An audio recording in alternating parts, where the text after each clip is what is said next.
A donde habíamos llegado el jueves pasado y habíamos considerado el caso de un conductor plano y una densidad de corriente J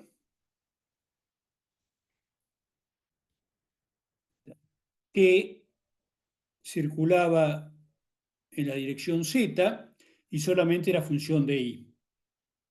Habíamos planteado la ecuación de difusión que habíamos encontrado previamente a este caso particular, por lo cual el laplaciano se reduce simplemente a la derivada segunda de jz con respecto a I dos veces, y del otro lado tengo sigma mu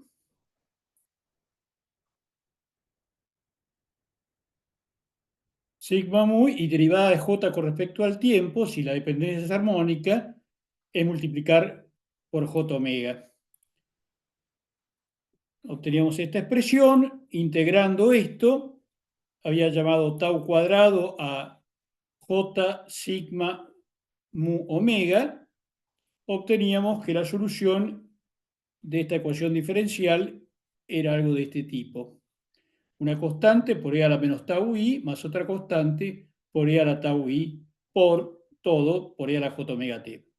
Obviamente, como i puede aumentar, la constante b tiene que ser necesariamente cero para que esto no diverja. Entonces, la solución nos quedaba algo de esta forma, de manera que tau sería la raíz cuadrada de esto que está acá, y eso nos había quedado como esta forma, 1 más j sobre raíz de 2 omega mu sigma, y habíamos definido el parámetro delta, que era la profundidad de penetración. Esta es la definición de delta para un conductor, y evidentemente esto aparece en la solución multiplicando ahí.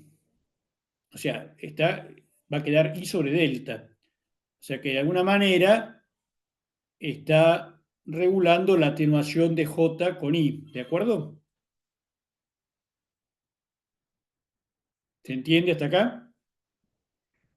De acuerdo. Bueno, entonces,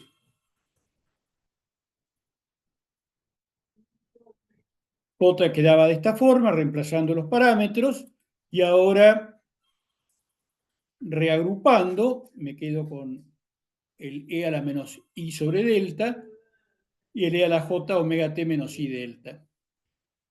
Esto es lo que habíamos dicho recién, que delta está regulando cómo se atenúa J con I. Y por otro lado, también está metido en la fase.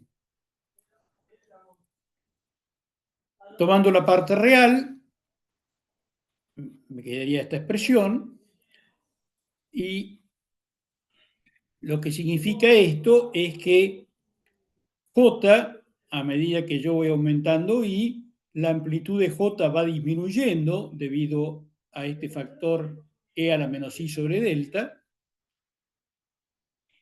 Y por otro lado, evidentemente, en superficie I vale 0, o sea, tengo coseno de omega t. Ahora, a 1 metro, tengo esta fase. ¿De acuerdo? Porque acá quedaría omega t menos 1 sobre delta. O sea que no solamente está regulando la amplitud, sino también la fase. ¿Esto quedó claro? Sí. Bueno, obviamente lo hicimos con J, pero lo mismo hubiera dado si calculábamos E sub Z, porque evidentemente J es sigma por E, o sea que va a tener la misma dependencia, y lo mismo que el campo magnético. O sea, lo que me está diciendo esto es que obviamente las ondas electromagnéticas o los campos que varían en el tiempo les cuesta propagarse entre un medio conductor debido a este factor de atenuación. Entonces, en general, los conductores se van a resistir a que una onda se propague por ellos.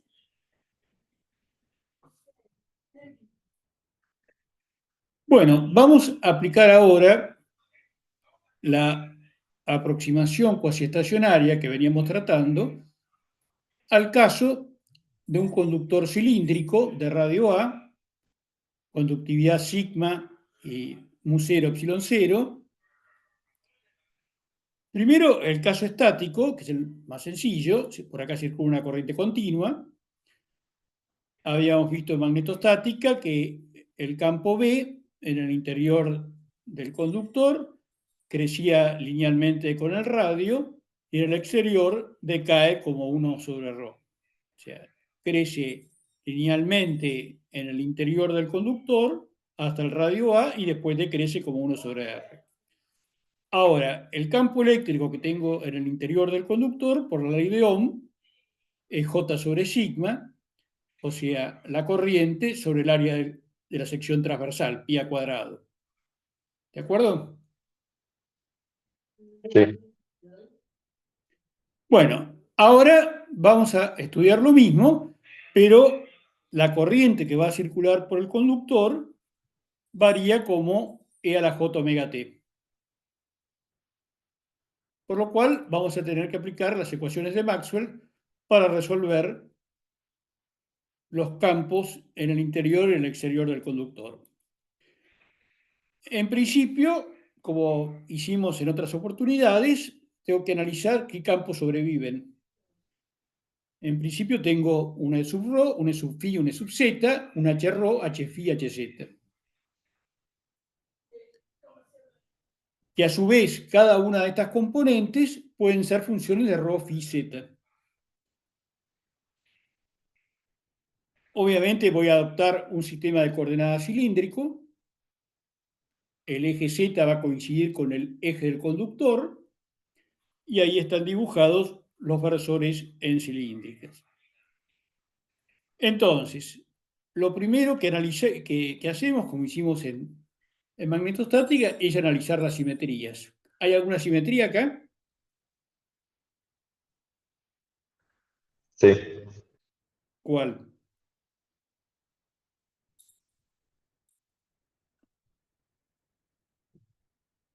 Si girás el cilindro alrededor del eje Z, ¿Cómo? ¿Sí? ¿Qué dijiste? si girás el ¿Puedes cilindro repetir? alrededor del eje Z, no cambia el problema. No entiendo. Si varío, ¿qué coordenada no cambia? Si varía phi, Si varío phi, o sea, cualquier rotación alrededor del eje Z, yo voy a ver lo mismo. Digamos, no tiene por qué depender de phi. O sea, esa es la única simetría que hay acá. O sea, que las derivadas con respecto a phi son cero.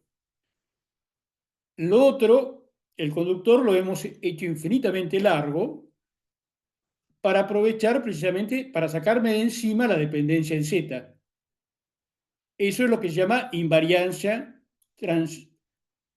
invariancia translacional, o sea, de traslación.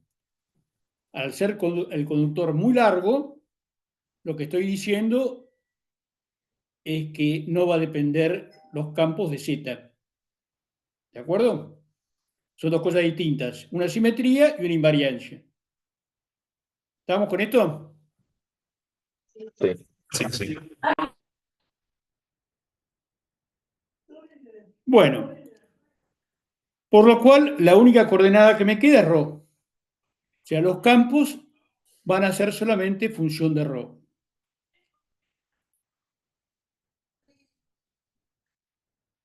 Vamos a aplicar las ecuaciones de Maxwell.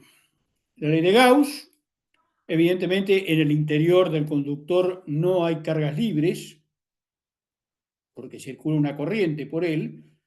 Digamos, cuando empezó a circular la corriente, las cargas se fueron a la superficie y listo, adentro en el conductor no hay densidad volumétrica de carga, o sea que la divergencia de es cero.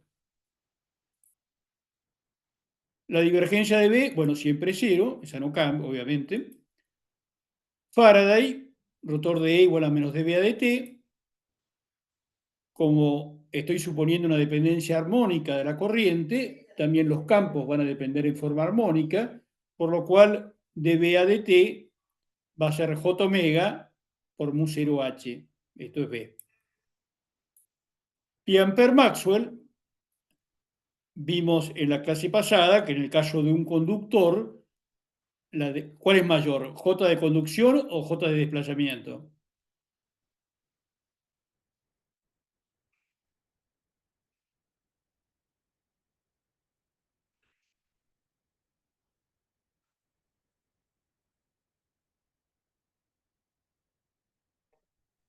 ¿No era la de conducción? No, no era, es la de conducción. Eso es algo que no tienen que ni pensarlo, tiene que salir solo. En un conductor, la corriente debido a sigma, en los conductores es muy alta, y es a la sexta, es a la séptima, frente a omega epsilon E, evidentemente va a ser J, va a tener un módulo muchísimo mayor que la densidad de corriente de desplazamiento. O sea, en un conductor no es que esté haciendo una aproximación cuasi estacionaria, sino que aún en frecuencia más elevada va a pasar exactamente lo mismo. O sea, la corriente de desplazamiento es despreciable frente a la de conducción, por lo cual, digamos, la ley de Ampère-Maxwell me queda simplemente la ley de Ampère, en este caso J, por la ley de Ohm, es sigma E.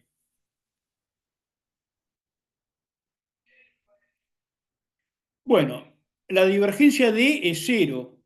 Eso me lleva, escribo la divergencia D en coordenadas cilíndricas, obviamente no hay derivadas con respecto a phi ni con respecto a z, por lo cual lo que me queda en la parte radial, integrando, voy a obtener E sub rho, me queda una constante sobre rho. ¿Qué problema tiene esto?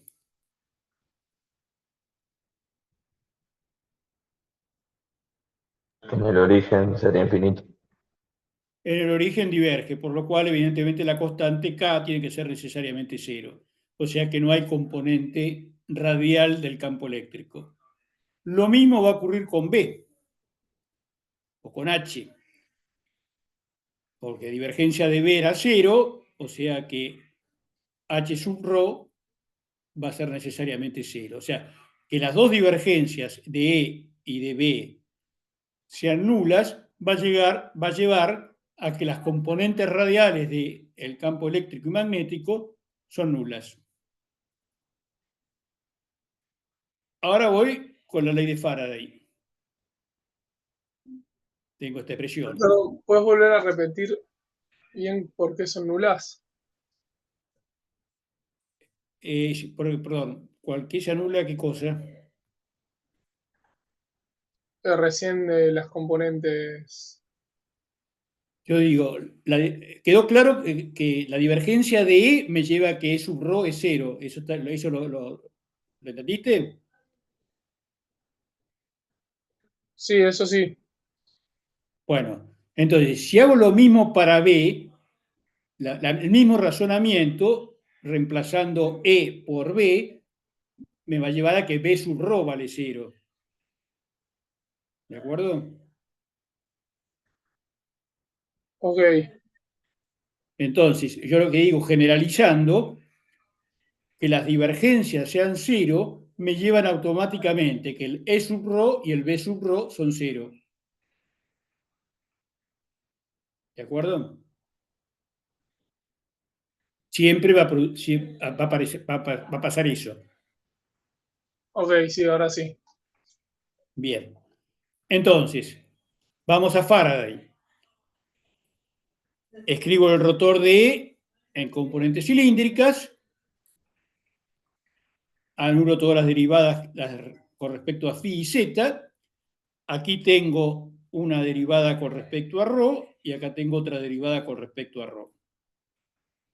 Ahora, como J está en la dirección Z, ¿estamos de acuerdo? Por la ley de Biot-Savart, no puedo tener HZ.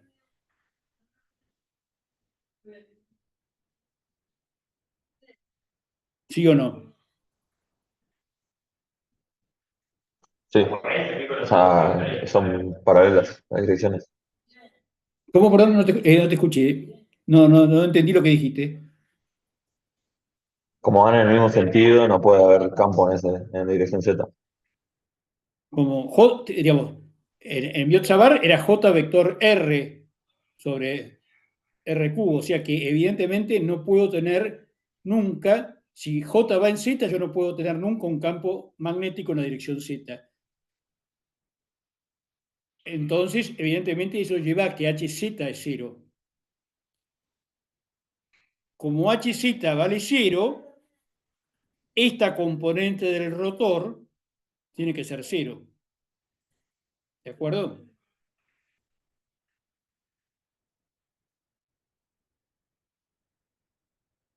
¿Estamos con eso o no? Sí, Bueno, quiere decir que igualando 1 sobre ρ derivada de ρ por E sub phi con respecto a ρ igual a 0, integro y llego a la misma situación que antes. El E sub phi iría como una constante sobre ρ, por lo cual esto diverge en el origen y me lleva a que E sub phi tiene que ser 0. ¿Estamos de acuerdo? sí, La otra componente que me queda, que está en la dirección phi, esa por ahora queda. No puedo sacar ninguna conclusión. Yo lo que quiero, este paso preliminar, lo que estoy haciendo es qué componentes de campo me quedan. Y ya se puede ver, lo único que me está quedando es E sub z y h phi. O sea, estas son las dos componentes que sobreviven de las 6 posibles. ¿De acuerdo? sí, Bueno, esta, el rotor de E componente phi es esto que está acá, es la derivada de z con respecto a ρ. Acá habría un menos, pero con el menos que está por Faraday del otro lado desaparece y me queda esto. Ahora, el rotor de H tiene esa expresión, anulo las componentes que no existen, dijimos que el HZ vale 0, por lo cual esta componente es nula, y me queda entonces esta, la componente Z del rotor, igual a sigma E.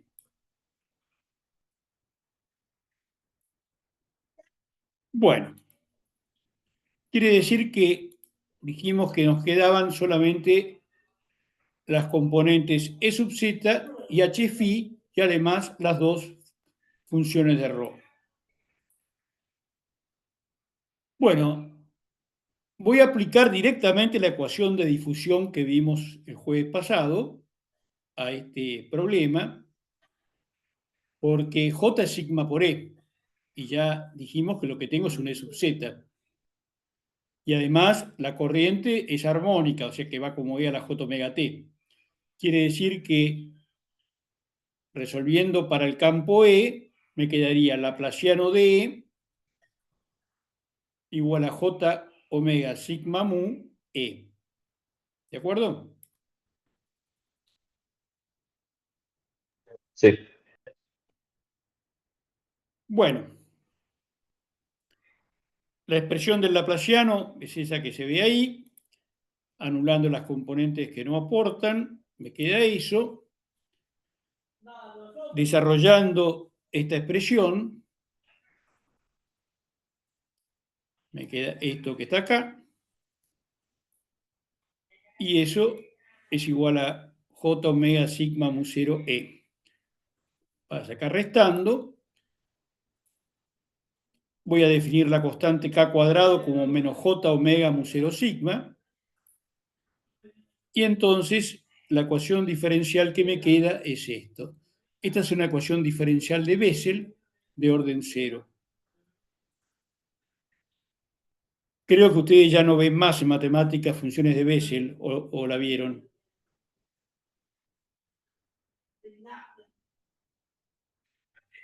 No, no me acuerdo, la verdad. Bueno, es una... Por eso no, lo voy a usar, pero no quiero entrar en demasiado detalle porque la parte práctica no va a ir por ahí. Esta ecuación diferencial, como yo les decía, la ecuación diferencial de Bessel de orden cero, cuya solución es una combinación de funciones de Bessel. O sea, la solución general E sub z de ρ va a ser una constante por la función de Bessel de orden cero de k por ρ, más otra constante por la función de Neumann de k por ρ. El problema acá es que el argumento k es un número complejo. ¿De acuerdo?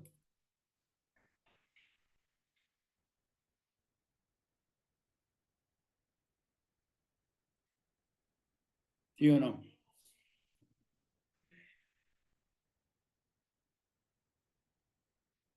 Sí, Bueno, entonces estas funciones son funciones complejas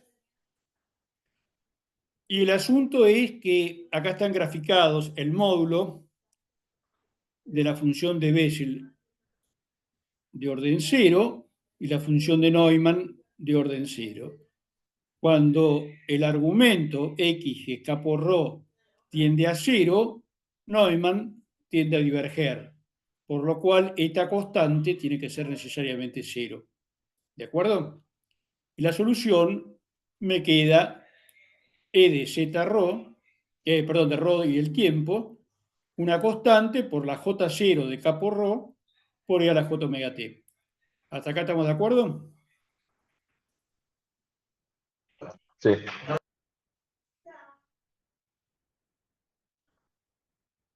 Bien. Ahora tenemos que determinar la constante A de la solución de la ecuación diferencial. ¿Alguna idea de cómo se puede determinar A?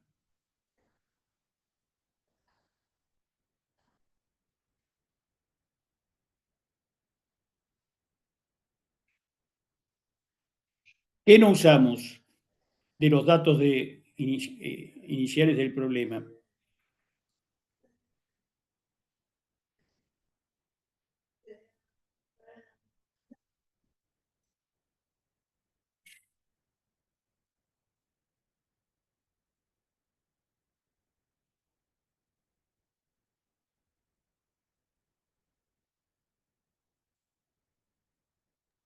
El radio, No, el radio va a estar cuando ρ valga A, eso no, el radio no, pero digamos, usamos que la corriente va en Z, eso está, que tiene una conductividad sigma, que tiene una permeabilidad mu cero, que tiene el epsilon cero, todo eso está. Ahora, inicialmente dijimos que tengo un cilindro conductor por donde circula una I0 por E a la J omega t. ¿I0 lo usamos para algo?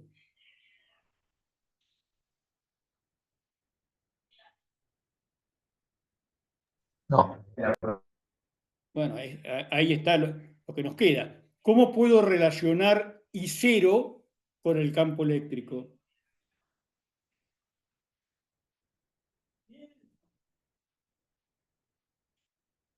con la ley de Ohm. Bueno, por la ley de Ohm puedo pasar del campo eléctrico a J, Y ¿de después acuerdo? integrar.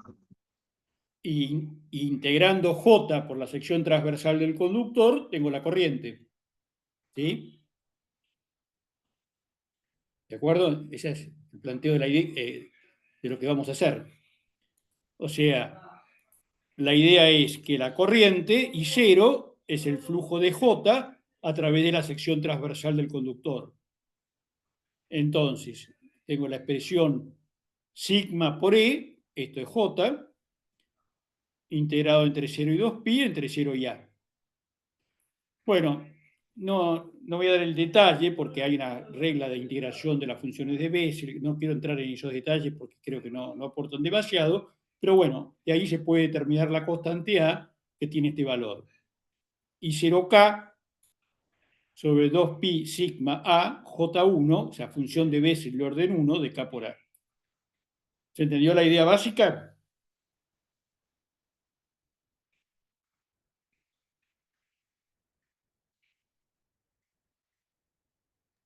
Sí, Bueno, llegamos a este resultado.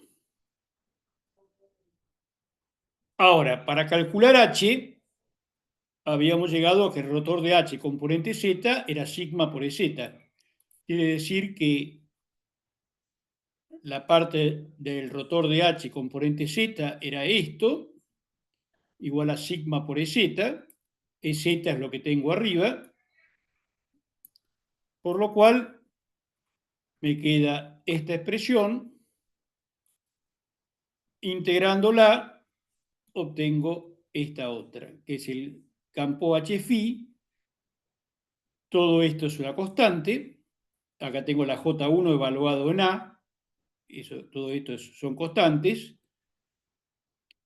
Y entonces, el campo eléctrico va con la J0, el campo magnético va con la J1, que tienen comportamientos diferentes. Y ahora después lo vamos a ver. Y esto es la parte espacial, y la solución espacial y temporal es lo anterior, la parte espacial, multiplicado por E a la J omega t. Entonces tengo el campo eléctrico y el magnético dentro del conductor. ¿Estamos hasta acá? Una pequeña duda, ¿qué serían el J0 y el J1? J0 es la función de Bessel de orden 0 y J1 es la función de Bessel de orden 1. Son funciones.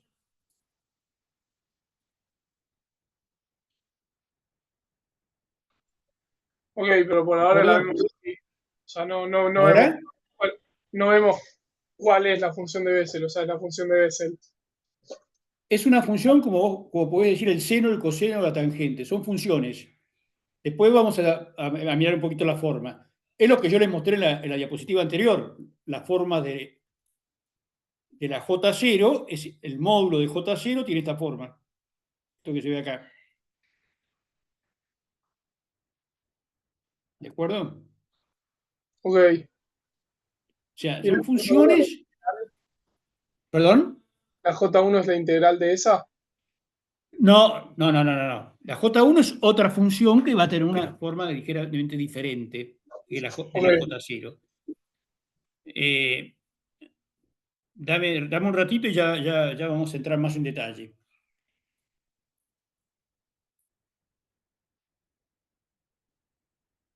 Bueno, entonces, J va a ser sigma por E. O sea, lo que yo obtuve, perdón, ay, me fui mal. Lo que yo obtuve, bueno, estamos mal hoy. Ahí. Tengo el campo eléctrico. Sigma por E es J. ¿De acuerdo? Todo esto es una constante. Y acá lo que varía es J0, la función de Bessel y el orden 0 de K por ρ. ¿De acuerdo? En este gráfico está el módulo de JZ con respecto a JZ0, que es la densidad de corriente para corriente continua. ¿Eso qué sería? I0 sobre pi al cuadrado. ¿De acuerdo? ¿Sí o no?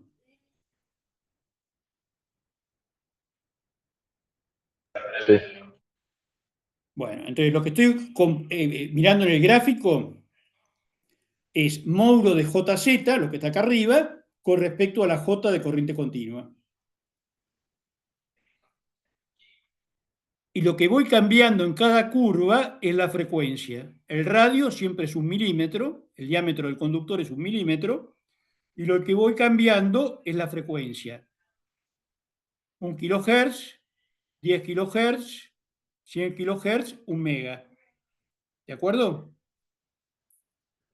¿Lo ven? Y en abscisas está la distancia ρ, o sea, R.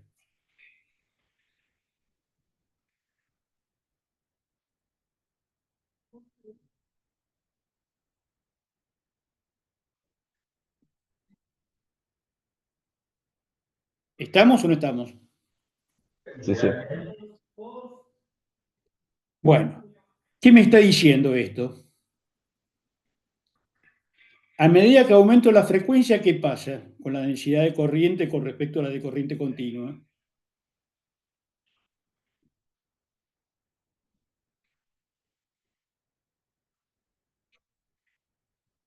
Se hace mucho más chica. ¿Cómo? Se hace mucho más chica. ¿Qué cosa se hace más chica? La densidad de corriente. ¿En dónde? Si yo tengo un amper, 6 ceros, un amper, tengo un amper, digamos, ¿de acuerdo? O sea, se va hacia afuera, digamos. Ah, ahí me gustó más. El tema es lo que está haciendo la J0, esta que tengo acá, es hacer, en corriente continua estaría acá, o sea, la distribución o en muy baja frecuencia, prácticamente la distribución es la misma para cualquier R, es lo que se ve acá, en este dibujo. ¿De acuerdo? La densidad en corriente continua es uniforme y en muy baja frecuencia también es uniforme. ¿Sí? ¿Estamos con eso? Sí. A medida que voy aumentando la frecuencia, este R0 sobre delta, R0 es el radio, sería A sobre delta. A medida que yo aumento la frecuencia, A sobre delta va creciendo, porque delta es cada vez menor. Entonces, la corriente, la distribución de la corriente en el interior del conductor empieza a cambiar. ¿Eh? Cada vez tengo menos densidad de corriente en el centro del conductor y más cerca de las paredes. ¿Sí? ¿O no?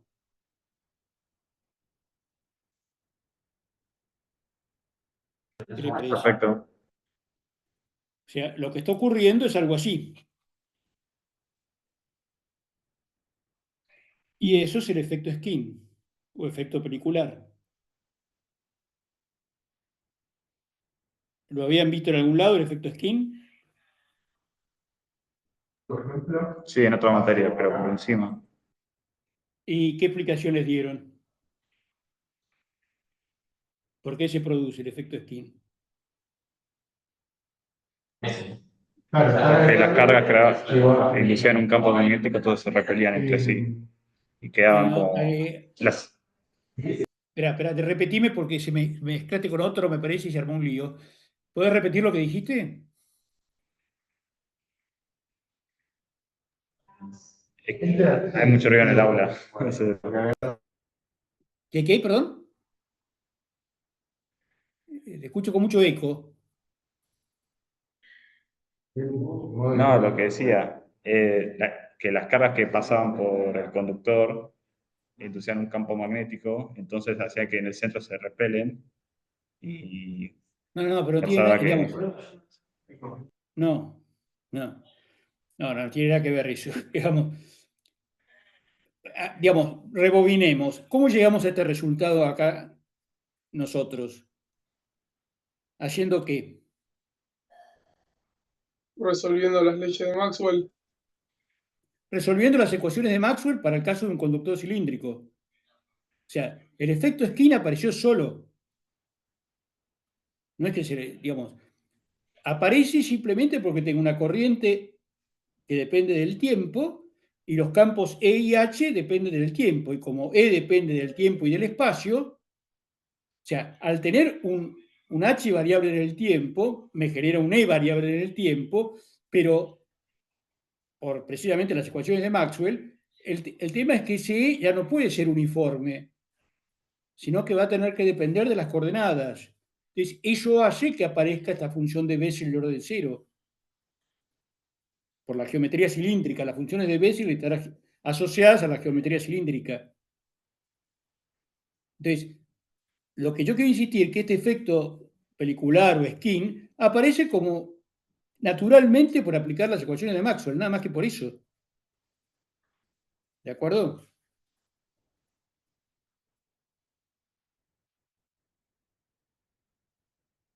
Sí, ¿Se entiende? La idea es importante esto, ¿eh?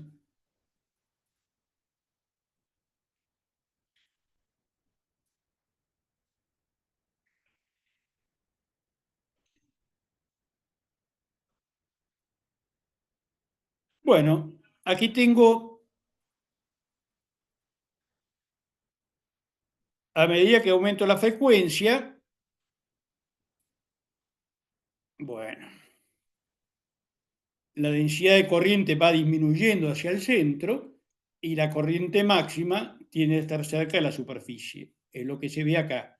Acá está graficado el módulo de J, la línea punteada sería J de corriente continua, la línea entera es a 10 kHz. Entonces, acá está la distancia, ahí ven que es prácticamente constante, pero a medida que me voy alejando, ahí aparece pronunciado el efecto Skin. ¿De acuerdo? Si la frecuencia es baja, tiende a parecerse a la de corriente continua. O sea, estará un poquito, acá tendrá una ligera declinación hacia abajo, pero digamos, es muy parecida a la densidad de corriente continua. A medida que la frecuencia aumenta, esto se va poniendo más de manifiesto.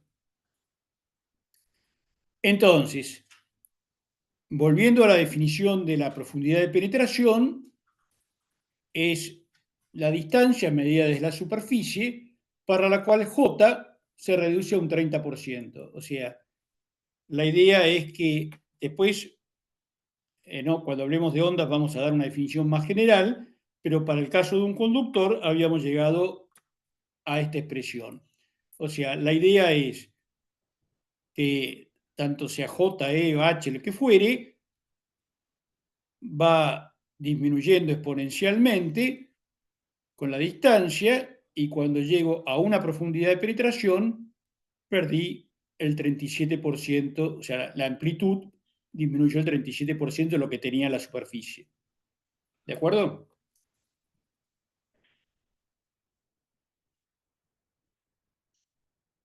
sí, O sea, yo puedo decir que para una profundidad, bueno, esperemos un cachito. En este gráfico,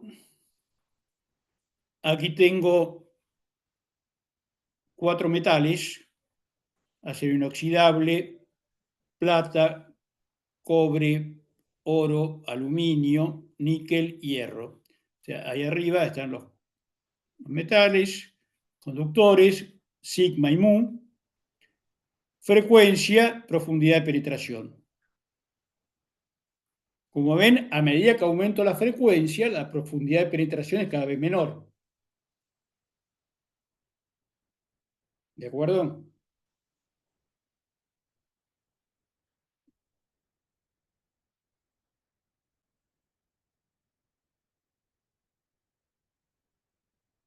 Bueno, sí, ¿cómo? sí, Bueno, entonces, fijémonos, por ejemplo, acá en oro. 100 Hz,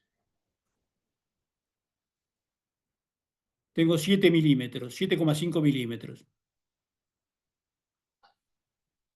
A 10 gigas,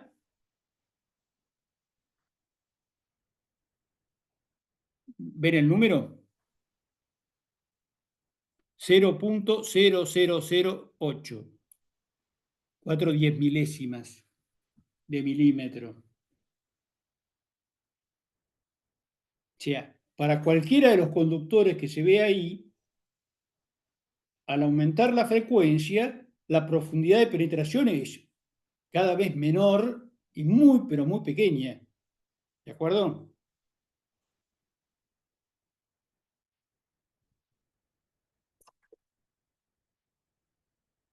¿Sí o no?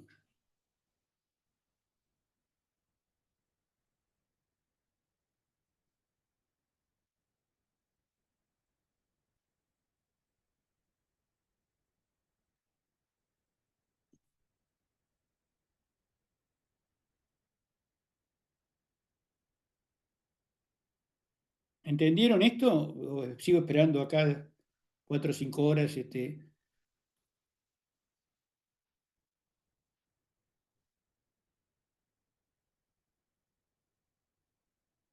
Bueno, falta de respuesta, sigamos. Entonces, a una profundidad de penetración sigo teniendo densidad de corriente. A 4 deltas, prácticamente tengo el 98% de la densidad de corriente. ¿Sí o no?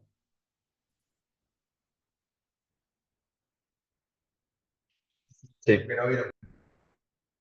Por lo cual, yo tengo este conductor,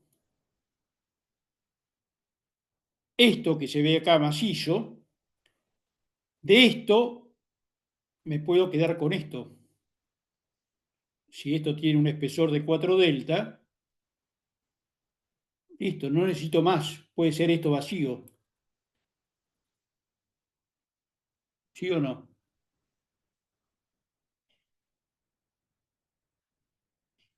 Sí. Porque la corriente está confinada como mucho en 4 deltas.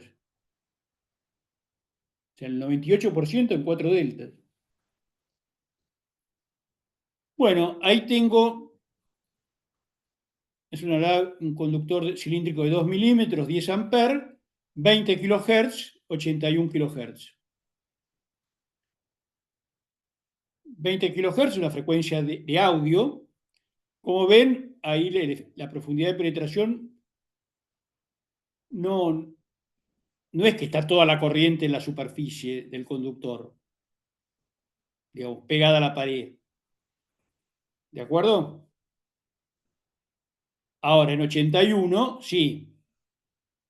O sea, el interior está prácticamente vacío y está toda la densidad de corriente sobre la pared interna del conductor. ¿De acuerdo? Sí.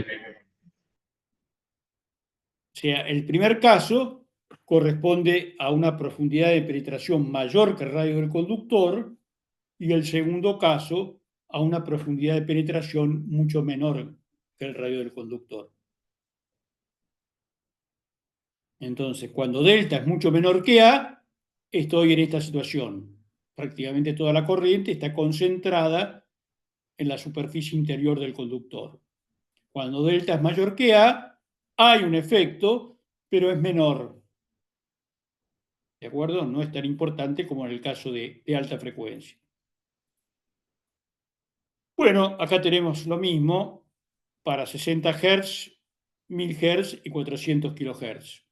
Como la superficie que se utiliza va siendo cada vez menor. Eso lleva, esta es una imagen de las bobinas de salida de un transmisor de frecuencias medias, de AM. Lo que se utilizan son caños huecos con recubrimiento de plata. Porque como precisamente por el efecto skin la corriente está en la pared interior, ¿para qué lo voy a hacer macizo? ¿Me dan cuenta? Sí. ¿Cómo? Perdón, ahí habrá alguien de fondo que no lo escuché. Ah, sí, que está bien. Bueno, ¿qué ocurre en sus pistas de los PCB? Y ocurre lo mismo. Nosotros lo tratamos en un conductor,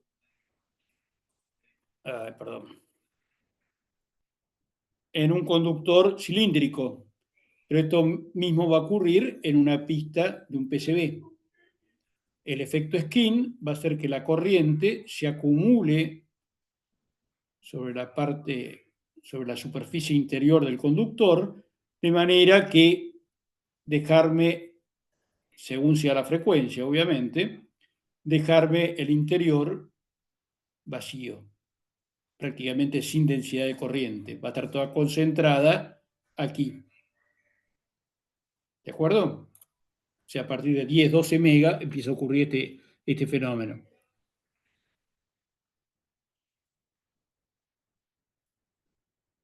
Bueno, ustedes habrán visto este tipo de conectores, me imagino.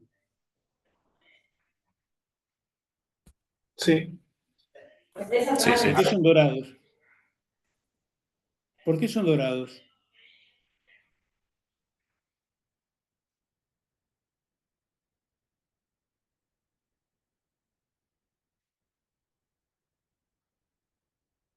¿Alguna idea?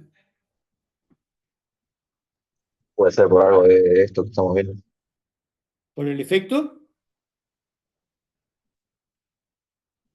Tiene menor efecto de skin, o sea, mayor penetración, Pero ¿por qué no los hago de cobre, por ejemplo, de aluminio, de otro, algo más barato que oro?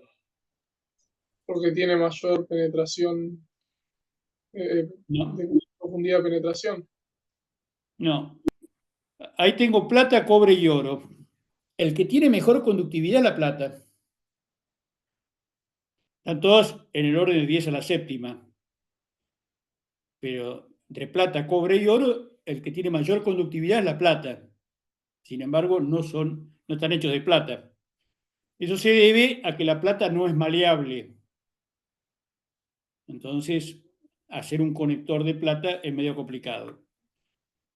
El cobre sí lo puedo malear, es maleable, pero el problema es que se oxida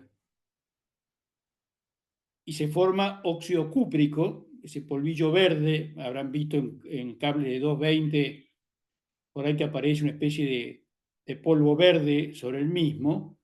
El óxido cúprico es aislante, o sea que si yo hago estos pines de cobre, bueno, al aparecer el óxido cúprico queda aislado con respecto al conector hembra. ¿Se entiende la idea?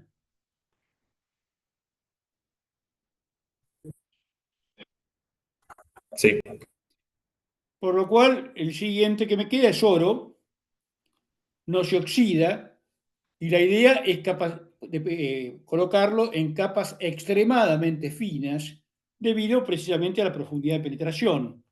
En 100 kHz es 0.24 milímetros y en 100 mega 0.08 milímetros. O sea que una capa muy, pero muy delgada de oro es suficiente para lograr lo que acabamos de decir del efecto, por el efecto skin, por la profundidad de penetración. ¿De acuerdo?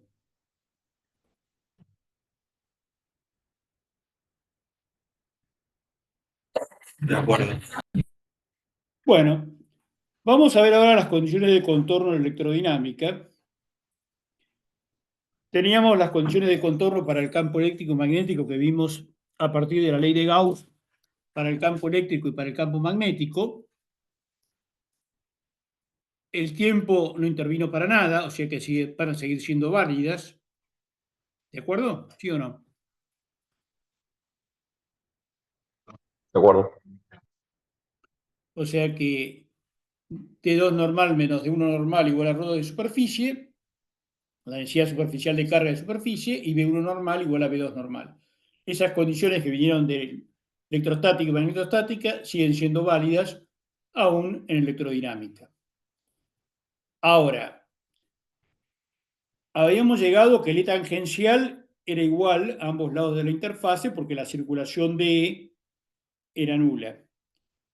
El problema ahora que tengo es que la circulación de E es menos la derivada con respecto al tiempo del flujo de B. O sea, tengo la ley de Faraday. ¿De acuerdo? Sí, Y la otra condición, la circulación de H era el flujo de J sobre el área que se inscribe sobre la superficie C, que me llevaba a que el salto de las componentes tangenciales de H era el J superficial. Bueno, ahora, además de la J de conducción, tengo la J de desplazamiento. ¿De acuerdo? O sea que estas dos últimas vamos a ver cómo se modifican. ¿Se entiende la idea? sí.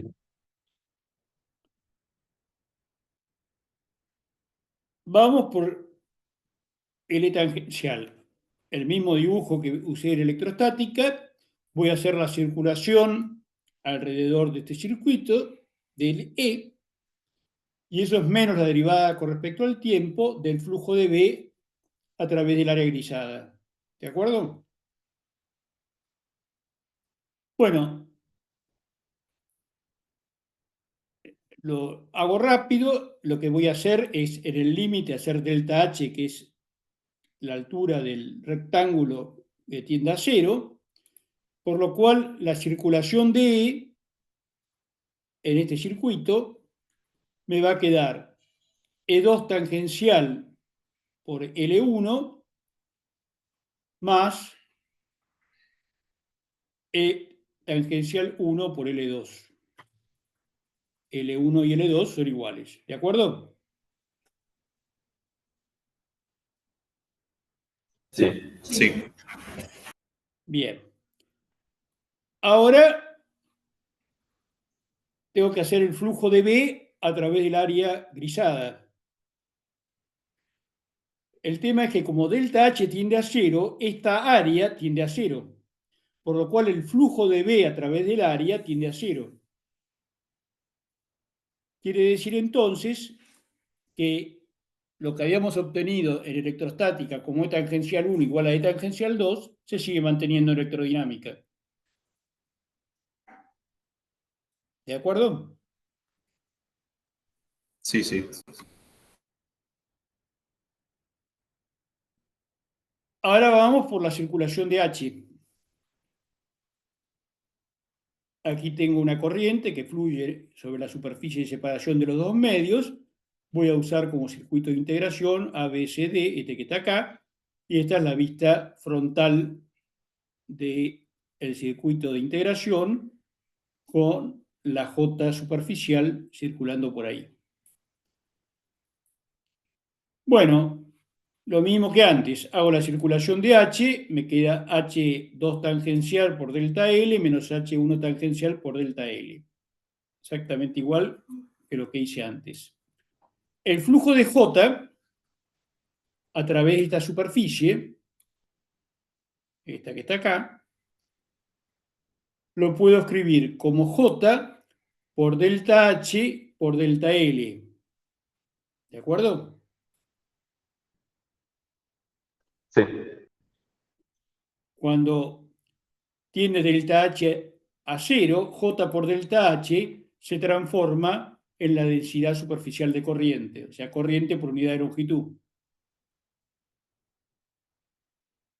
O sea, el límite para delta H tendiendo a cero, se transforma en J superficial delta L. ¿De acuerdo? Perfecto. Sí, Y sí. la última, el flujo de D a través del área, cuando delta H tiende a cero, este flujo tiende a cero, por lo cual esto no aporta. Quiere decir que vuelvo a tener la misma condición que magnetostática. H2 tangencial menos H1 tangencial es igual a la J superficial. ¿Estamos? Sí. Esto es fundamental porque lo vamos a utilizar en toda la materia.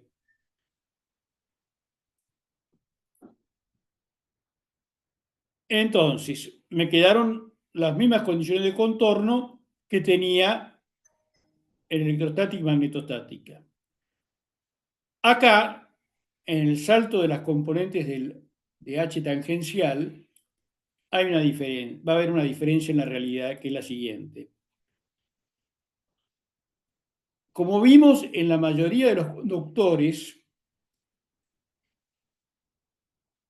J superficial va a ser cero porque hay una profundidad, la conductividad es finita, por lo cual va a haber una profundidad de penetración.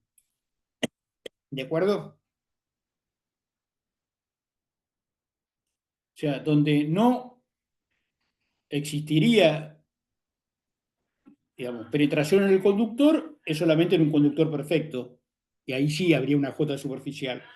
Pero en la mayoría de los conductores reales hay una profundidad de penetración, por lo cual J de superficie vale cero. y h tangencial 1, entonces es igual a h tangencial 2. ¿Se entendió esto?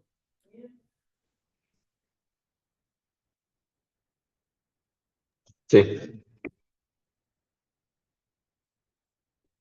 Bueno, vamos a ver otra forma de resolver problemas de electrodinámica, que es el denominado método de las aproximaciones sucesivas. Y esto es muy importante porque es como van a ser los ejercicios de la práctica y lo que les voy a tomar en el parcial. La idea es que tengo un campo electromagnético que varía lentamente en el tiempo. Por lo cual, la idea es desarrollar el campo como una serie de potencias de omega. El supraíndice 0, 1, 2 es el orden del campo y va a ir en una serie de potencias de omega. Entonces, la aproximación a orden 0 es decir que no hay variación en el tiempo. ¿De acuerdo? Si digo eso, vuelvo a los casos conocidos de electrostática y magnetostática.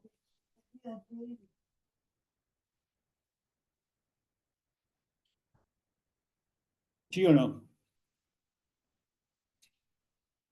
Sí.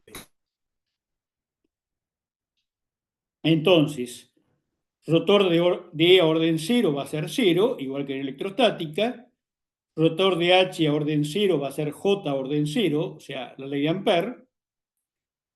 Divergencia de D a orden 0 igual a ρ a orden 0, o sea, Gauss. Y divergencia de B a orden 0 siempre es 0. O sea, las ecuaciones de Maxwell para la aproximación a orden 0 me quedan de esta forma. Son las ecuaciones de la electrostática y la magnetostática. Vamos al orden siguiente. El rotor de al orden 1 va a ir con la derivada con respecto al tiempo del campo al orden anterior. O sea, el E al orden 1 va a ir con la derivada de B al orden 0. Rotor de H a orden 1 va con la fuente J al mismo orden y la densidad de corriente de desplazamiento al orden anterior. O sea, todo lo que tenga que ver con derivadas con respecto al tiempo va con un orden anterior al campo que estoy calculando. Divergencia de D a orden 1 va con ρ a orden 1 y divergencia de B a orden 1, 0. Segundo orden, rotor de E al orden 2 iría con la derivada de B al orden 1 con respecto al tiempo. Rotor de H al orden 2 iría con J al orden 2, derivada de D con respecto al tiempo al orden 1. Y así sucesivamente. O sea, en general, el rotor de E al orden N va a ir con la derivada con respecto al tiempo de B al orden anterior. Rotor de H al orden N va con J al orden N, o sea, las fuentes van con el mismo orden que el campo, y la derivada de D con respecto al tiempo va al orden anterior. Divergencia de D al orden N va con ρ al orden N. La idea es que la suma de todos estos términos me permite obtener el campo. E, H, J o ρ. ¿Se entiende la idea? Sí.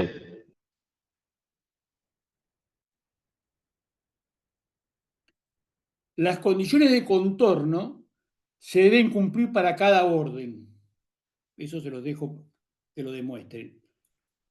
O sea, por ejemplo, lo que vimos recién, D2n menos D1n igual a ρ superficial. Eso sería D2n al orden K menos D1n al orden K va con ρ superficial al orden K. A esto después lo vamos a aplicar en distintos ejemplos. Volvamos a nuestro conductor cilíndrico con la corriente que depende del tiempo y en vez de resolverlo utilizando las funciones de Bessel, lo vamos a hacer por el método de aproximaciones sucesivas. Vamos a encontrar primero la solución interior. Orden 0. Rotor de E a orden 0 es 0.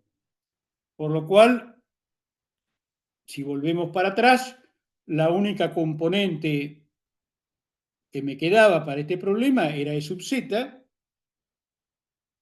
¿de acuerdo? Sí, Por lo cual, E sub z orden 0 es una constante, porque el rotor de E vale 0. Esa constante, por la ley de Ohm, yo sé que va a ser J al orden 0 sobre sigma. Y J al orden 0 es corriente continua. O sea, I0 sobre pi a cuadrado. ¿De acuerdo? sí, Rotor de H al orden 0 es J al orden 0, o sea, sigma por E al orden 0. El E que encontré acá. Escribo del rotor de H la componente Z, es igual a sigma por E0, por esto que encontré acá. Integrando, llego a que H al orden 0 es sigma E0 sobre 2 rho por E a la J omega T. Cuando empezamos la clase de hoy dijimos que el H dentro del conductor en corriente continua crecía linealmente con ρ, que es lo que acabamos de encontrar, por otro lado. ¿Sí? sí, Sí. Por eso era importante hacer los problemas de electrostática y magnetostática, porque ahora se va a enganchar con la parte dinámica. Es la primera parte de la solución.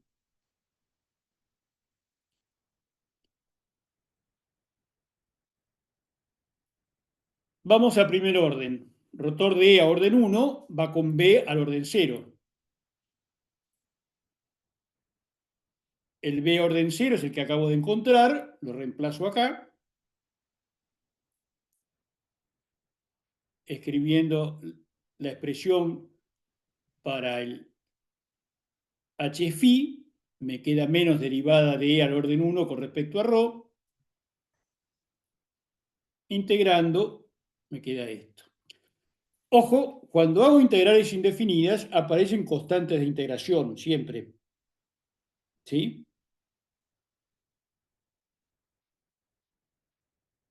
sí.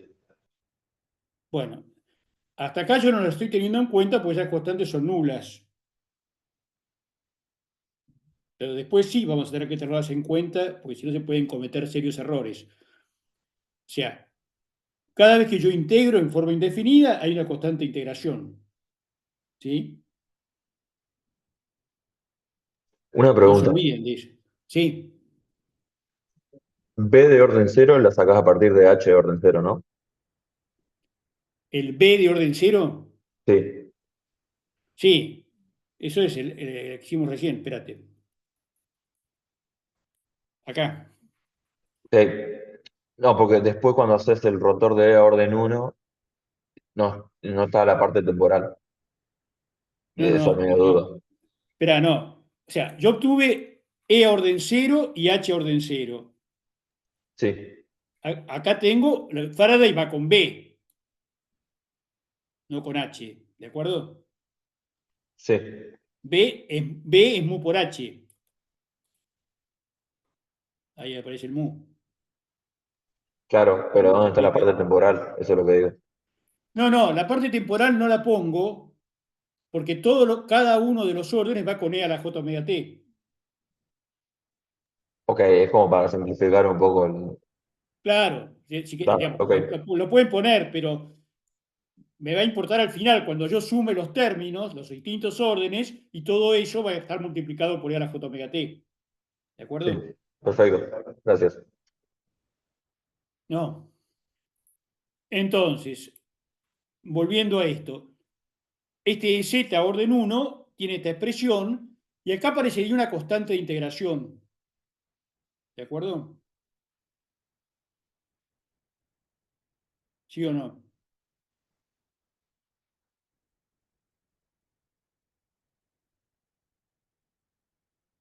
Sí. Pero bueno, si yo supongamos que escribo eso más una constante C, Cuando yo sume E0 más E1, yo ya tengo un valor de 0, de E a orden 0. ¿Sí?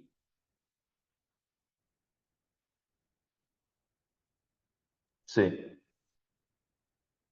Era I sobre pi al cuadrado I0 sobre sigma pi al cuadrado. Quiere decir que a ese valor le estaría sumando la constante C. ¿Sí?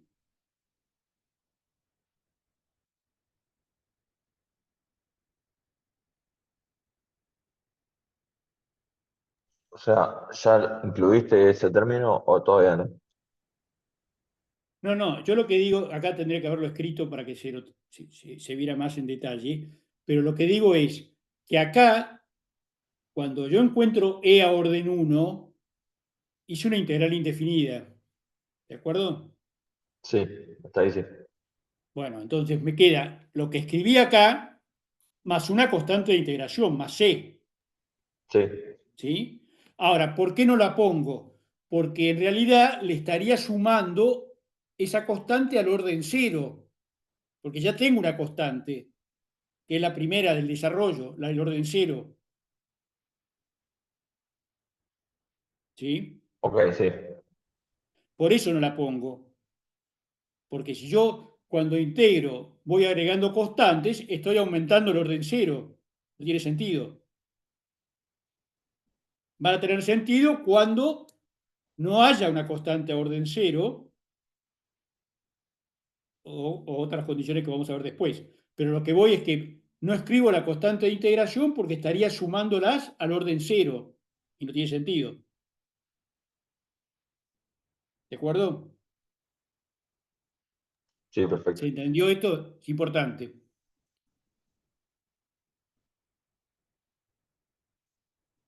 Bueno, J omega mu 0 sigma es lo que llamamos cuando resolvimos la ecuación diferencial menos k cuadrado, de manera que el E a orden 1 me quedaría de esta forma.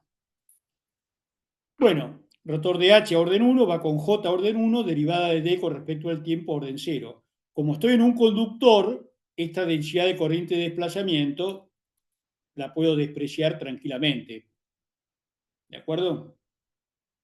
Ahí es la aproximación cuasi estacionaria. O sea, en vez de usar Ampère Maxwell, uso Ampère. ¿De acuerdo? Sí, Bueno, rotor de H a orden 1, entonces vas con sigma al orden 1. Perdón, sigma por E al orden 1. El E es el que encontré antes, este. Por lo cual me queda el rotor de H igual a sigma por el E al orden 1. Integro y tengo esta expresión para H.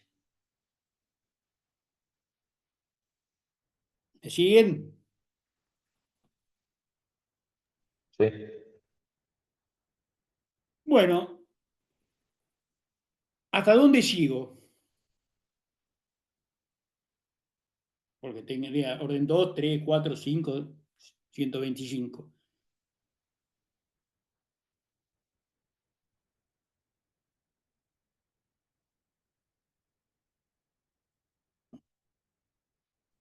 Y va a depender de cuánta precisión se busque. Sí, depende del grado de error que yo quiera cometer. Pero no olvidemos que estamos en un conductor en un régimen de baja frecuencia. Eso hay que tenerlo presente. Por más que yo ponga 100.000 términos, sigo estando en baja frecuencia. Tendré una mejor precisión que lo que me da la función de Bessel, pero sigo, digamos, estoy en baja frecuencia. Eso no puede cambiar cómo estoy abordando el problema. Bueno, sumando el término orden 0 y el término al orden 1, me quedaría esto. La solución por Bessel nos daba esto. ¿De acuerdo? Quiero comparar esto de acá con esto. ¿Se entiende la idea? sí, Bueno, para eso voy a utilizar los desarrollos en serie de la J0 y J1 cuando el argumento es mucho menor que 1. O sea, J0 de capo ρ es 1 menos capo ρ sobre 2 al cuadrado y J1 de capo ρ es capo ρ sobre 2. Reemplazando esto en la expresión del campo eléctrico, obtengo lo mismo que obtuve con el método este de aproximaciones sucesivas. ¿Lo ven? Sí. O sea, ¿qué es lo que hace entonces este método de aproximaciones sucesivas en última instancia?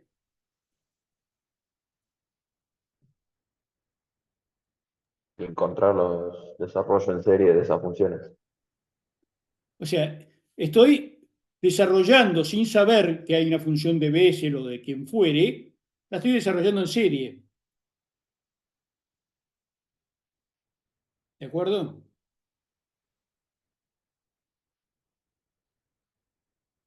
O sea, esto que estoy haciendo, este método, esto en física se llama métodos perturbativos, lo que estoy haciendo es desarrollando, me va a quedar una serie de potencias de omega, y eso no es otra cosa que el desarrollo de la función que hubiera obtenido por la solución analítica del problema.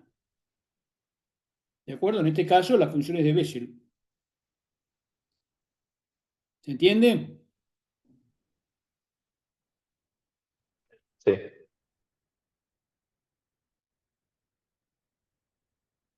Bueno, si en H hago lo mismo, sumo el orden 0 y el orden 1, obtengo esto. La función que habíamos obtenido era esta. Reemplazando, obtengo la misma solución que en el caso de corriente continua. Porque tengo el orden 0 y el orden 1, nada más.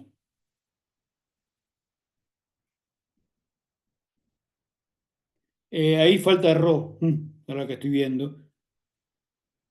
Ahí, esta ecuación que está recuadrada, falta ρ. Acá te falta ρ acá. Bueno. Hay otras dos aproximaciones, que es la denominada electrocuasistática y magneto-cuasiestática, que consisten en lo siguiente. Tengo las ecuaciones de Maxwell. Si la variación de B con el tiempo es muy pequeña, o sea, de alguna manera estoy despreciando los fenómenos inductivos, derivada de B con respecto al tiempo va a ser muy pequeña. ¿De acuerdo?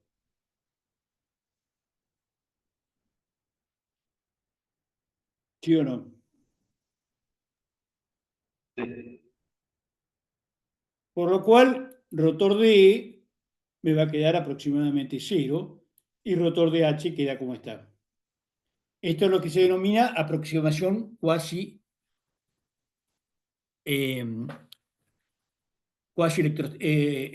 electrostática. La otra es la magneto cuasiestática, que es la otra cara de la moneda. Ahora, este término no es despreciable, derivada de B con respecto a T no es despreciable, pero derivada de D con respecto al tiempo sí va a ser despreciable, por lo cual el aporte de esto lo puedo considerar prácticamente nulo. ¿De acuerdo? Sí. Eso va, ¿qué aproximación puedo utilizar? Va a depender del tipo de problema que esté tratando.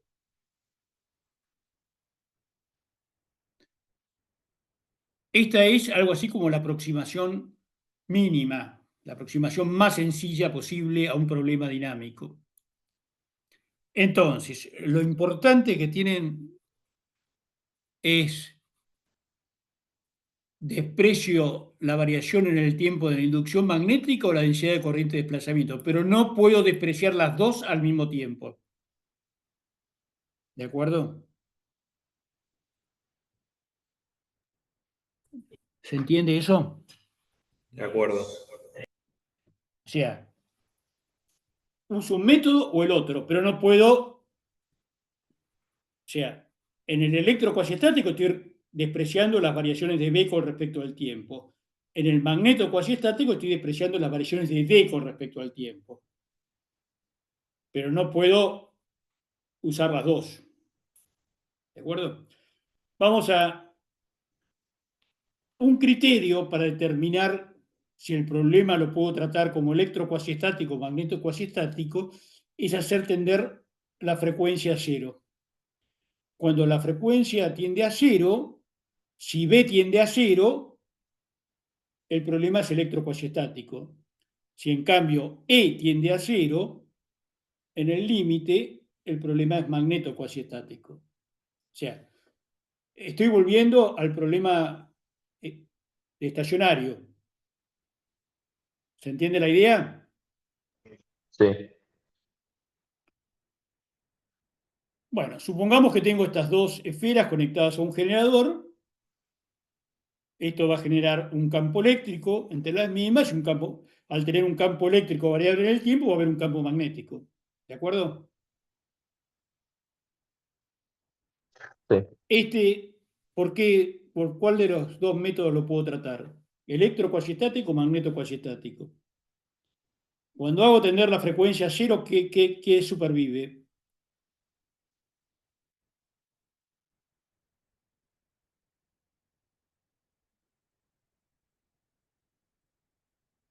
Generador, dos esferas. En vez del generador queda una batería. Y el campo eléctrico. Va a quedar un campo eléctrico, el magnético desaparece. Quiere decir que este problema lo puedo tratar por el método electrocuasiestático. El otro caso, o sea, al hacer esta consideración, estoy tratando los efectos capacitivos, pero no los inductivos. El otro caso es tener un loop por el cual circula una corriente.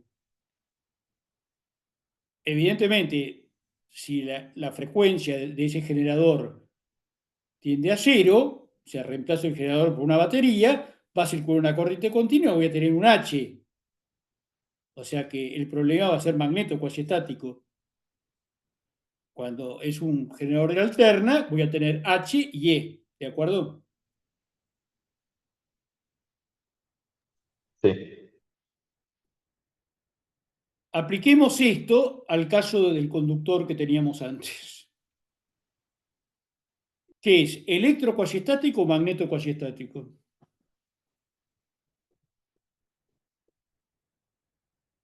Magneto. Magneto. Porque evidentemente cuando la frecuencia tiende a cero me quedo con un campo magnético, nada más. El campo eléctrico inducido desaparece. ¿De acuerdo? Sí. Entonces, aplicando la aproximación magneto-cuasiestática, tengo rotor de E igual a cero. Ahí está la aproximación. Puse de B a dt igual a cero. Este rotor me lleva a una constante. Esa constante es J sobre sigma. J sobre sigma y 0 sobre pi a cuadrado sigma. Obtengo el campo eléctrico. Rotor de H igual a J. Acá desprecio la corriente de desplazamiento porque estoy en un conductor, no por la aproximación. ¿De acuerdo? Bueno, integro H y obtengo la expresión anterior. ¿De acuerdo? Esta es la De aproximación acuerdo. más básica, digamos, por llamarlo de alguna forma. Es válida para muy baja frecuencia. Perdón, no sé si me mareé yo. O sea, acá dijiste que no hiciste las dos porque la segunda fue porque es un conductor. Claro. O sea, yo estoy utilizando la aproximación magneto-cuasiestática. En la magneto-cuasiestática yo decía la derivada de B con respecto al tiempo es cero. por lo cual el rotor de E vale 0. ¿De No acuerdo? habíamos dicho, no habíamos dicho al revés. O por ahí me mezclé ¿No? yo en algún momento. ¿Cómo? Nada, que Pará, yo los vamos había a- entendido al revés, pero puede ser que me mezclé yo. No, Magneto es que el campo de B es 0. O sea, la derivada de B es 0. sí. Espérate, espera cachito. Espera cachito, espera cachito, espera cachito, espera cachito. Ahí. Perdón, electrocuasiestática. Rotor de. Tenés razón. Yo estoy considerando el rotor de E igual a 0, pero está mal. En la magnetocuasiestática, rotor de H es igual a J. ¿Sí? Hay un error ahí. Me equivoqué de aproximación. ¿Sí o no? O sea, la condición de rotor de E igual a 0 no la puedo usar acá. No, no. Lo que hay que plantear ahí es rotor de E igual a menos dB a dt. Se los dejo para que lo hagan y en todo caso lo hablamos el jueves. La solución es correcta, pero está mal planteada. O sea, rotor de E es menos dB a dt y rotor de H es igual a J. Ahora, J es sigma por E. Digamos, esto lo puedo plantear y el E que tengo ahí adentro se lee por la ley de Ohm.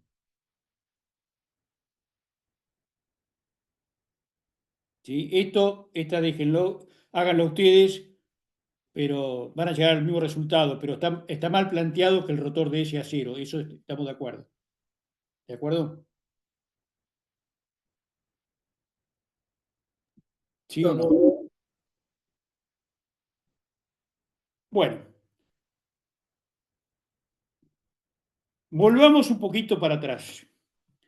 Ahí tengo J y H adentro del conductor. El parámetro es omega t, que es lo que va cambiando acá arriba. Y esto es el radio sobre la profundidad de penetración. ¿De acuerdo?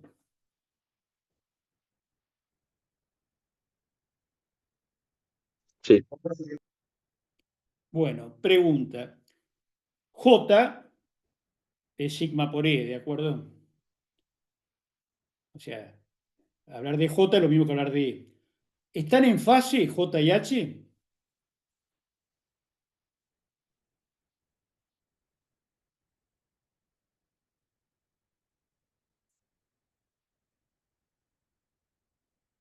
¿Qué les parece? No. Están levemente desfasadas.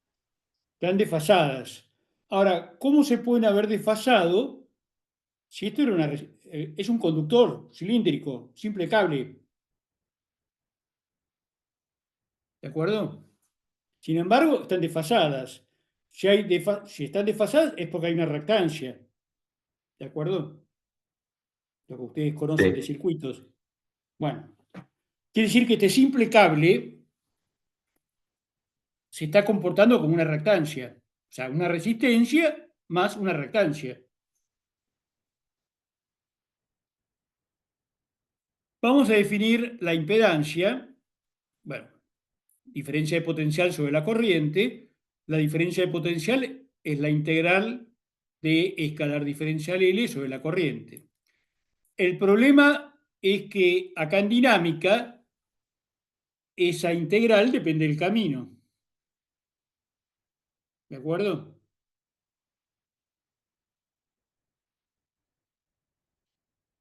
Ya no es como la electrostática que era independiente del camino, ahora depende del camino.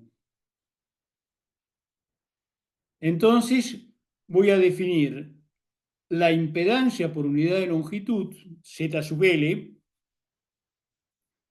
como la diferencia de potencial sobre la corriente, y esa diferencia de potencial la voy a tomar sobre la superficie del conductor. O sea, es el campo evaluado sobre la superficie del conductor dividido la corriente. Esto sería por la longitud.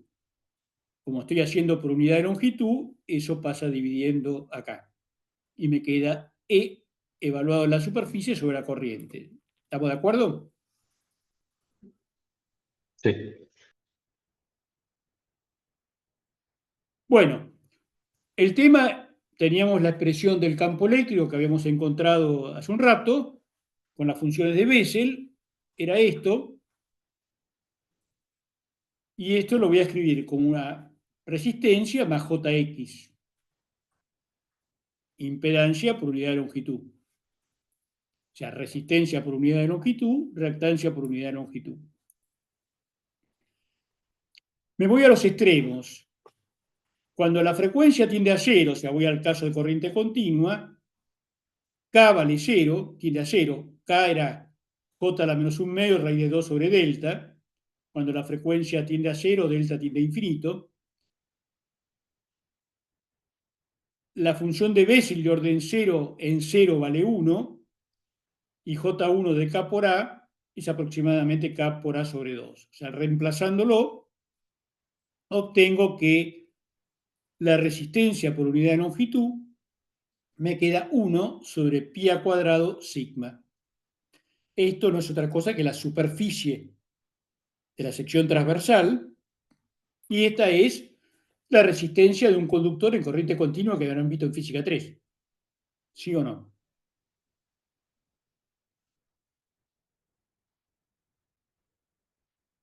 Sí.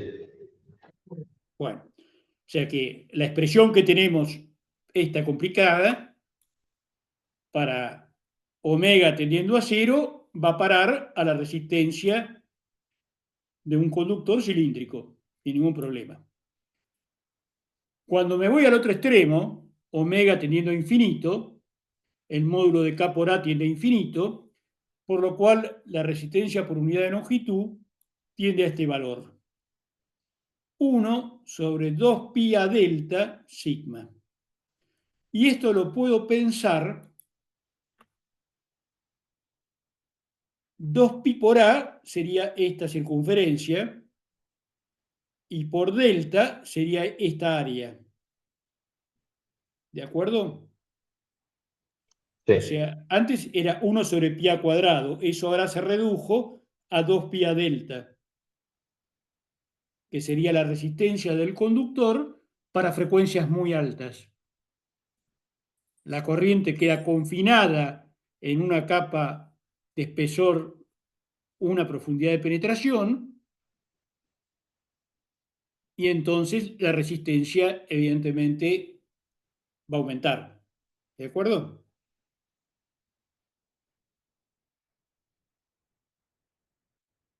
¿Se Sí, entiende la perfecto. idea? Bien.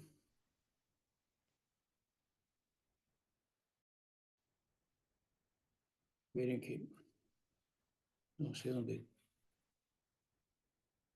Bueno, entonces, tengo mi conductor en corriente continua, la resistencia de corriente continua por unidad de longitud, y lo que ahora en corriente alterna, la sección sería pi a cuadrado menos pi a menos delta al cuadrado. O sea, me queda la corriente confinada en esta capa de espesor delta. Desarrollo este cuadrado, me queda 2 pi a delta menos pi delta cuadrado. Como delta es muy pequeño, este término es despreciable frente a este,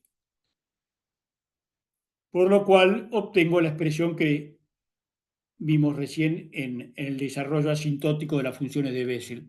¿De acuerdo? Sí. Bueno, ahí tienen, esto es resistencia por unidad de longitud, ohm sobre metro, en función de la frecuencia, para un alambre circular con diámetro 1 milímetro y una pista de circuito impreso, ahí está el ancho y el alto, ¿eh? Cómo dependen con la frecuencia. Como ven, en el caso del conductor circular, aquí a partir de los 40, 50 kHz ya empieza a aumentar con la frecuencia. En cambio, en el caso del PCB, es que acá estamos arriba de los 10 megas, cuando empieza esa pista a aumentar la resistencia con la frecuencia. ¿De acuerdo?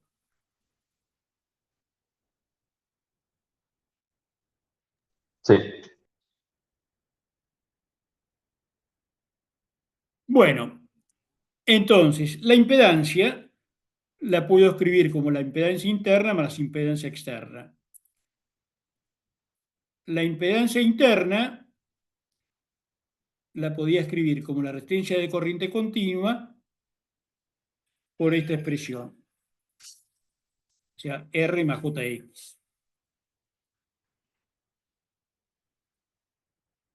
La impedancia externa va a ser J por la X externa, eso es J por 2pi por la frecuencia por la autoinductancia externa. Para baja frecuencia, desarrollo esto en serie, los tres primeros términos, me queda esta expresión, desarrollando las funciones de Bessel de J0 y J1, por lo cual, poniéndolo, reemplazando K y A, llego a esta expresión, y entonces la resistencia para baja frecuencia sería la de continua más una pequeña corrección debido a la profundidad de penetración. O sea, esto hace que esta resistencia para baja frecuencia sea proporcional a la frecuencia al cuadrado, mientras que la autoinductancia, que sería la parte imaginaria de esta expresión, sobre omega, eso me lleva a mu0 sobre 8pi por L. ¿Qué era mu0? ¿Le suena mu0 sobre 8pi de algún lado?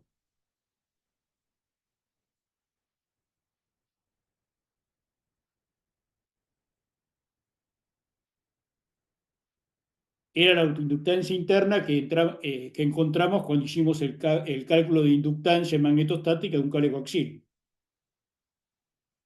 Era la autoinductancia interna en magnetostáticas. Fue una teórica magnetostática donde calculamos la autoinductancia y aparecía la autoinductancia del conductor interior como mu0 sobre yo pi.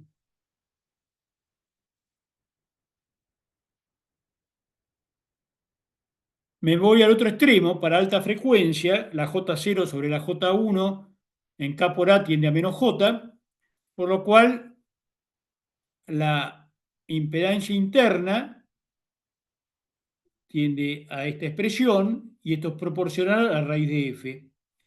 Y la autoinductancia interna es proporcional a la raíz de 1 sobre la raíz de F. O sea que omega por L es proporcional a la raíz de F. ¿Estamos con esto?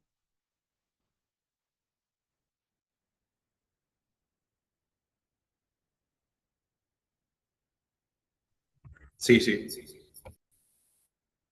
Bueno, entonces aquí lo pueden ver. Esto está graficado L, X, R, L interna en función de la frecuencia para un conductor. Ahí está, por ahí 4 milímetros de diámetro, 85 de largo, etc. Entonces, como se puede ver ahí, la resistencia crece como la raíz de F, lo que habíamos visto antes. La reactancia va como F y la impedancia interna decrece, el mu0 sobre 8pi, al aumentar la frecuencia va decreciendo. Por lo cual el L total decrece. Bueno, ahí está el mu0 sobre 8pi, como cae como F a la menos 1 medio. ¿Esto se entendió? Sí. Bueno, ahora voy a analizar los campos en el exterior del conductor. O sea, para ρ mayor que A. Bueno, en el exterior del conductor no hay J. Y si hago un análisis cuasi estacionario, tampoco hay densidad de corriente de desplazamiento. ¿De acuerdo? O sea que me queda que el rotor de H en el exterior del conductor es 0. ¿Sí? Sí. Rotor de E es menos J omega mu por H.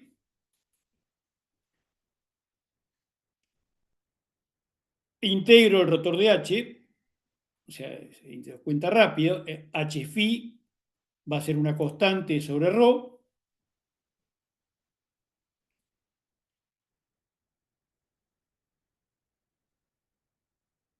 Y por condiciones de contorno, el H tangencial adentro con el H tangencial afuera, en ρ igual a tienen que ser iguales.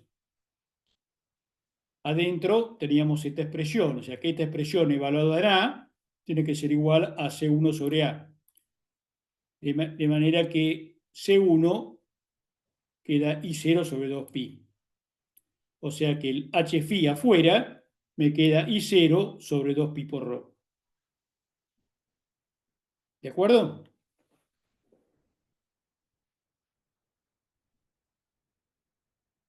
De acuerdo.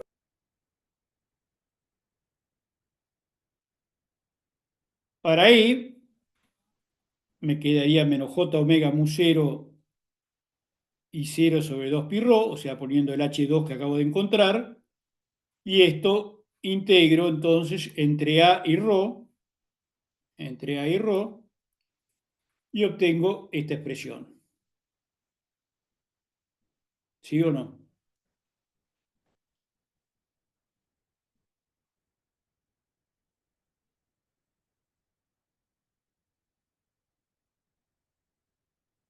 Ahí está la constante de iteración.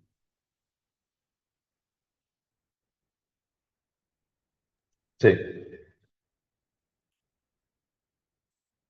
Bueno, planteando que las componentes tangenciales E sub z1 y E sub z2 tienen que ser iguales en A, puedo encontrar la constante, estas que figuran acá, y me queda esto. Esta expresión, o sea, esto es una constante, y el campo va como logaritmo natural de ρ sobre A. ¿Tiene sentido esta respuesta?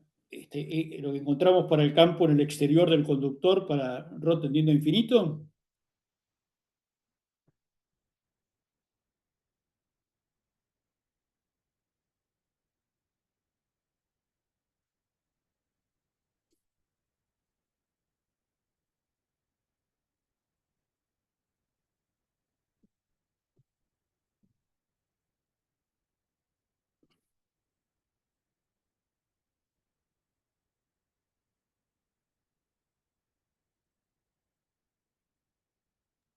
¿No diverge? Sí, obviamente que diverge. Entonces, ¿qué hacemos? Esa es la solución que encontramos. ¿Cómo arreglo este asunto de que la solución que encontré aplicando Maxwell diverge cuando ρ tiende a infinito?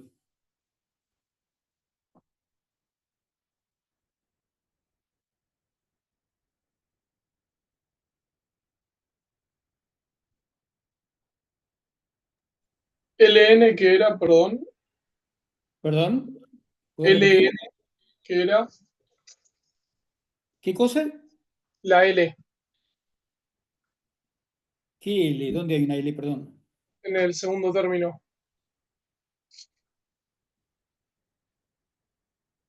sea que tengo acá J omega mu 0 y 0 sobre 2pi logaritmo natural de ρ sobre A. Ah, logaritmo natural, perdón. Eh, Espera.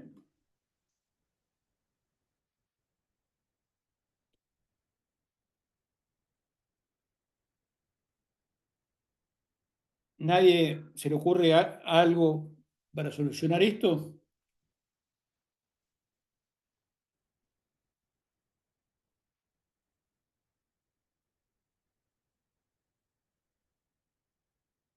Hay que tener más o menos presente las clases anteriores, porque, insisto, vamos edificando un edificio, ladrillo por ladrillo. Y si no me acuerdo no tengo el concepto de lo anterior, no va. O sea, la estructura es muy endeble.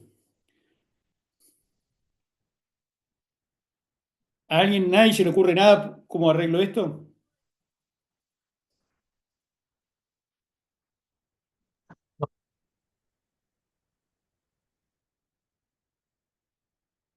¿Cómo? No escuché, alguien dijo algo, pero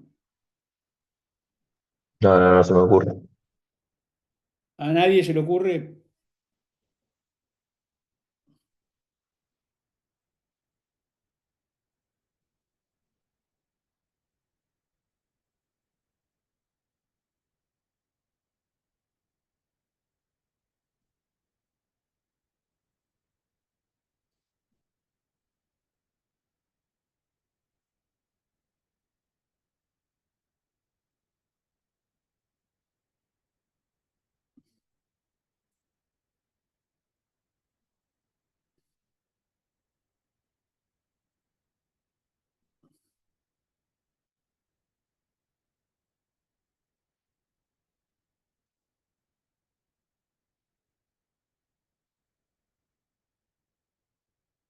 No tiene solución esto.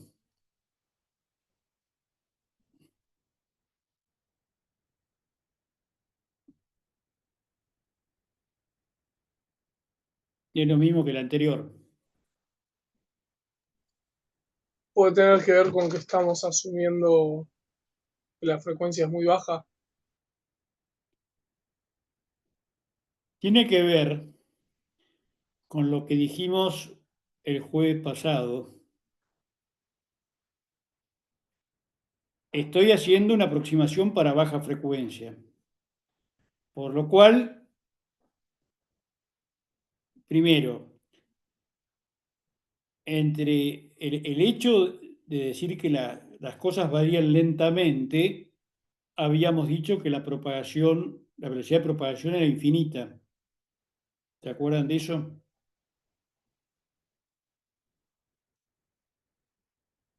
¿Sí o no? Sí, Sí. Bueno, entonces, evidentemente, no me puedo alejar a cualquier distancia y pretender que la solución que yo obtuve con esas hipótesis sea válida. En la solución que yo obtuve recién para el campo en el exterior, la densidad de corriente de desplazamiento la dejé de lado. Eso dijimos porque era la frecuencia baja, sí, fenómeno. Pero el tema es que dejamos la corriente de desplazamiento, pero yo no me puedo alejar a cualquier distancia del sistema y pretender que siga siendo válida, que la velocidad de propagación de la información sea infinita. Entonces, este resultado que yo obtuve con el logaritmo natural de ρ sobre a, eso no lo puedo llevar al infinito, porque estoy violando los propios principios de la aproximación cuasi estacionaria. O sea, eso tiene que ver con la aproximación que dijimos del tamaño del circuito y Exactamente, la tiene que ver longitud con de eso. onda. O Ok. sea, y acá el tamaño del circuito es el radio del conductor. Por eso esta solución, esta, vale para K por ρ mucho menor que 1. O sea, el valor máximo de ρ es A. O sea, K por A mucho menor que 1. O sea, lo que estoy diciendo es que ρ no puede tomar cualquier valor. Tiene que cumplirse esta desigualdad. K por ρ mucho menor que 1.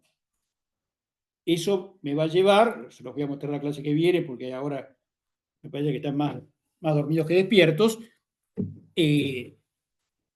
al comparar la solución exacta con la solución esta aproximada, donde dan los mismos resultados y cuando empiezan a diverger, a separarse completamente.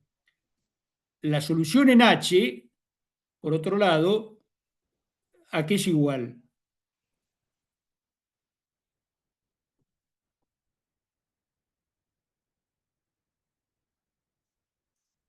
Si ustedes lo hacen por magnetostática, calculan H acá afuera, Es igual a eso. me da Una esto. aproximación. Sí.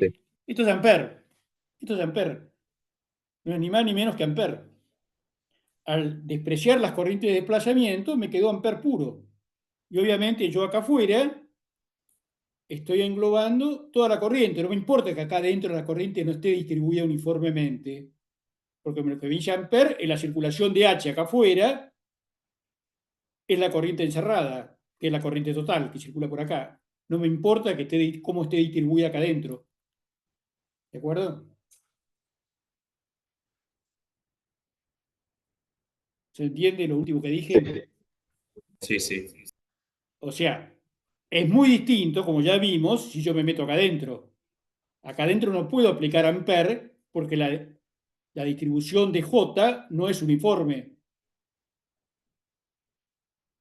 Lo podría aplicar en frecuencias muy bajas, en donde es más o menos uniforme, el error no sería demasiado amplio. Pero en cuanto la frecuencia empiece a crecer, la corriente se viene a la superficie. Acá adentro voy a tener muy poca. Entonces, ahí ampere fallaría. Pero acá afuera lo puedo aplicar sin ningún problema. Ya vamos a ver que el campo H en el exterior, a medida que me alejo, da mucho mejor con la solución completa que el campo E. ¿Se entiende? Sí.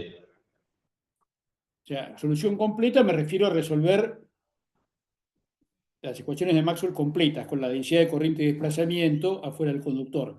Les voy a mostrar el resultado, no lo voy a resolver, porque eso sería irme a la parte de antenas, que es la última unidad que vamos a ver. Digamos, así que simplemente lo que quiero mostrarles es la conexión de lo que hicimos con lo que va a ser radiación, que es la última unidad. ¿De acuerdo? Sí. De acuerdo.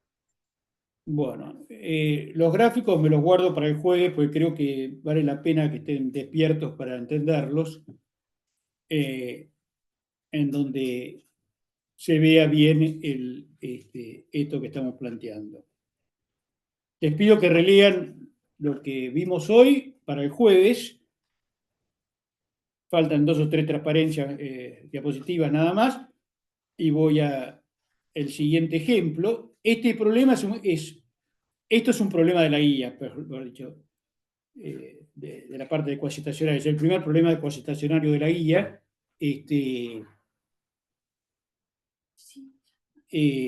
Así que ya tienen prácticamente la solución armada. La guía hay que resolverlo por aproximaciones sucesivas, que es lo que hicimos acá en la teórica. El jueves voy a terminar con esto y hablar del caso del capacitor de placas circulares. Vamos a determinar los campos por el método de aproximaciones sucesivas y compararlo con el método exacto. Bueno, ¿alguna pregunta? No, por ahora no. No, de mi parte no. Ninguna, gracias. Bueno, junten todas las preguntas para el jueves y entonces nos vemos el jueves. Chao, gracias. Chao, nos vemos. Gracias. Adiós, gracias. De nada, por favor.